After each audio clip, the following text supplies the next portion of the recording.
Ya, jadi ceritanya itu kan aku sering main ke rumah adikku ya, dan salah satu tetangganya itu akrab, sering ngobrol. Ya sebut aja namanya Pak Toyib. Jadi Pak Toyib itu kemarin waktu ngobrol itu dia mengeluhkan anaknya. Ya intinya dia bilang anaknya itu apa ya, ekstrimnya itu bukan ekstrimnya sih. Ya sesuai dengan apa yang Mbak Toyib bilang ke aku kemarin itu, dia anggap anaknya nggak berguna, pemalas. Terus kemarin itu apa istilahnya? Ya kalau dia bilangnya, ya kalau orang Jawa itu bilangnya gudo. Gudo itu apa ya bahasa Indonesianya itu? Banyak membuat masalah lah, banyak menyusahkan Pak Toyib, orang tuanya. Aku langsung tanya. Ya aku kan biasa dapat apa curhatan, atau ya kalau dibilang konsultasi terlalu lebih lah, kalau konsultasi ya curhat. Ya, setiap kali ada yang curhat, orang tua yang curhat mengeluhkan anaknya, pasti sama, pertanyaanku cuma satu: apakah dulu Anda itu dengan orang tua Anda seperti apa? Apakah juga membuat masalah yang sama seperti anak sampean dulu? Apakah dulu sampean itu kerap menimbulkan masalah, menimbulkan keresahan, menimbulkan masalah, kesusahan bagi orang tua sampean? Ya rata-rata dari sekian banyak yang curhat itu, ketika aku melontarkan pertanyaan itu, ya curhat gak dilanjutkan, sudah selesai. Ya intinya akhirnya menyadari kalau apapun itu sebenarnya cuma balasan, cuma akibat. Ya kalau kalian buka atau sempat atau pernah buka website personalku, itu aku tulis quotes favoritku, ada konsekuensi dari setiap tindakan. Jadi itu kembali lagi, kemarin itu aku bilang ke Pak Toyib,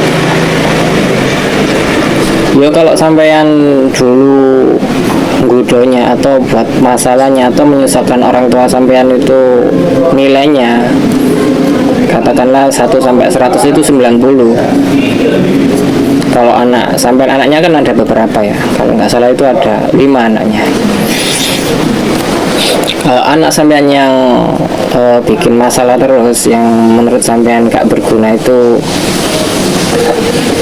buat masalahnya itu nilainya 50, meskipun dia sudah ya katakanlah tiba-tiba sukses lah, tiba-tiba kehidupannya itu berubah, pasti ada anak yang lain yang menggantikan dia untuk menggoda orang tuanya.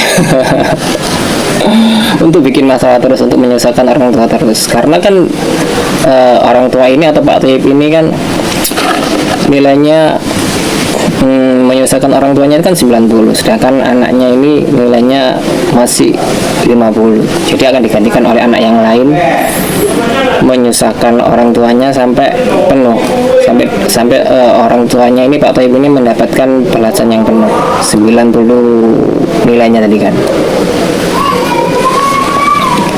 Jadi presisi, semesta itu presisi, pas, balasannya itu pas. Ya kalau pakai redaksi Quran kan apa ya? Wa may ya'mal mithqala dzarratin khairan yarah, wa may ya'mal mithqala dzarratin syarran yarah. Intinya itu apapun yang kamu kerjakan, entah itu kebaikan atau keburukan, sekecil apapun, ada yang mengartikan seberat biji sawi, ada yang mengartikan bahkan sekecil atom. Itu pasti akan mendapatkan balasannya. Jadi itu pas presisi.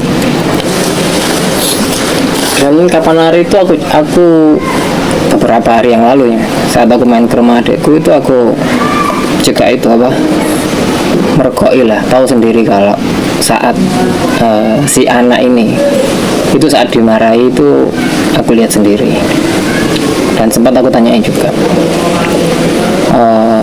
Ya aku heran aja, aku tanya kan, apa sih yang membuat kamu ini kok kayaknya dimarahi itu diam aja, kok terima aja, kok gak apa, gak ada perlawanan sama sekali. Ya dia jawabnya ya agak bahasanya kayak mencengangkan, bolehlah dikatakan mencengangkan.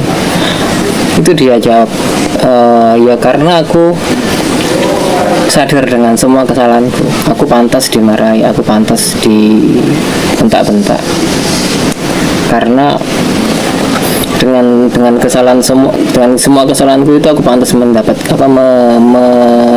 perlakuan itu dari orang tuaku. Ya menurutku bedanya di sini sih. Kalau anaknya dia mendapatkan sesuatu yang gak enak, itu dia menyadari kalau dia membuat kesalahan dan dia pantas mendapatkannya, karena ada konsekuensi dari setiap tindakan. Sedangkan orang tuanya Pak Thoyib itu dia gak sadar, atau mungkin lupa ya, antara lupa dan gak sadar kalau apa yang dia alami, apa yang dia rasakan, anak yang dianggap gak berguna, yang cuma bisa nyusahin itu, dia lupa kalau itu adalah konsekuensi dari perbuatannya dia sendiri ke orang tuanya.